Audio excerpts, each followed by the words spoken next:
Hello students, today we are going to study Geography, Chapter 7, Lifelines of National Economy, Part 1.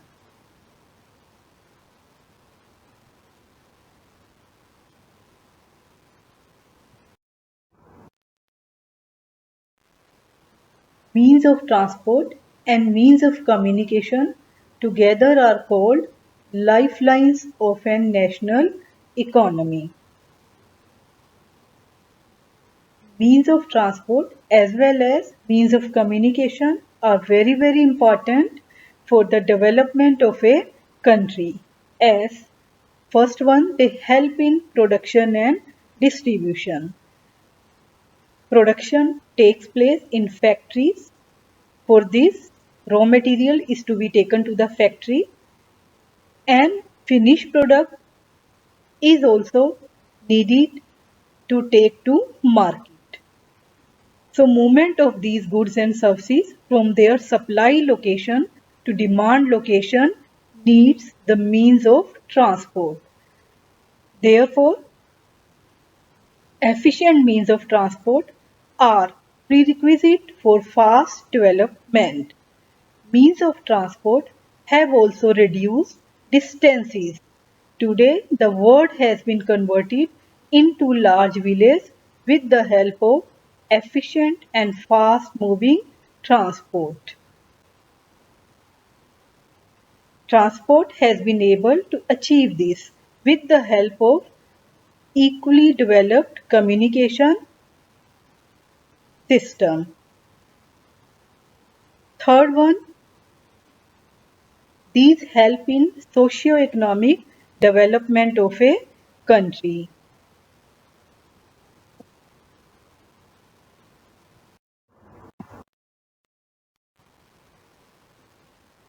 The pace of development of a country depends upon the production of goods and services as well as their movement over space.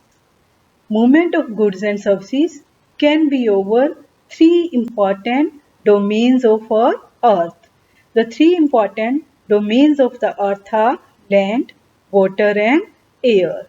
There are five important transport systems related to land, water and air. These are roadways, railways, airways, waterways and pipelines. The land sport roadways, railways and pipelines, whereas waterways are further divided into two categories, inland waterways and overseas. Similarly, airways includes domestic airways as well as international airways, whereas domestic airways are divided into two categories, public undertaking and private airlines. So, with the development in science and technology, the area of influence of trade and transport increased. Now we are going to study about roadways. India has one of the largest road network in the world, totaling to about 2.3 million kilometers at present.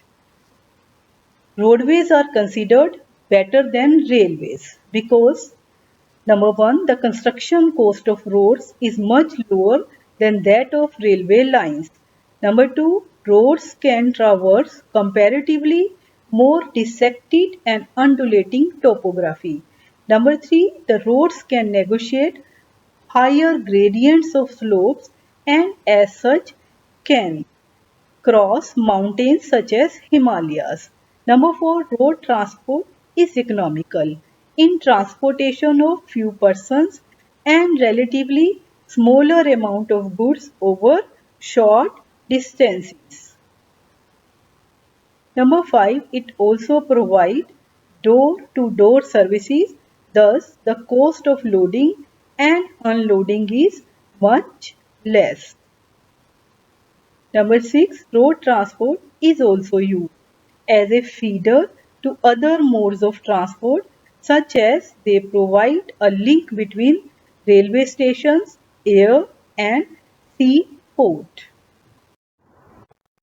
Now, classification of roads. In India, roads are classified into 6 classes according to their capacity.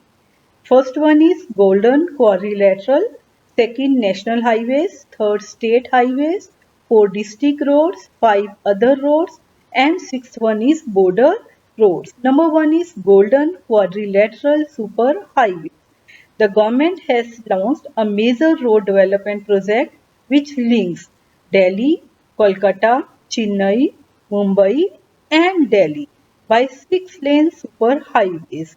The north-south corridors which links Srinagar and Kanyakumari and the east-west corridors which connects Silchar in Assam and Porbandar in Gujarat are also the part of this project. The major objective of these superhighways is to reduce the time and distance between the mega cities of India. These highways projects are being implemented by the National Highway Authority of India. Second is national highways. These are primary road system and are laid and maintained by Central Public Works Department. Third is state highways, roads linking a state capital with different district headquarters are known as state highways. These are constructed and maintained by the State Public Work Department in states and union territories. Number 4, district roads. These roads connect the district headquarters with other places of the district. These are maintained by the Jila Parishad. Number 5, other roads, which includes rural roads which link rural areas and villages with towns. They are classified under this category. Number 6, border roads. Border road organization constructs and maintains roads in bordering area of a country. This organization was established in 1960 for the development of the roads of strategic importance in northern and northeastern border areas.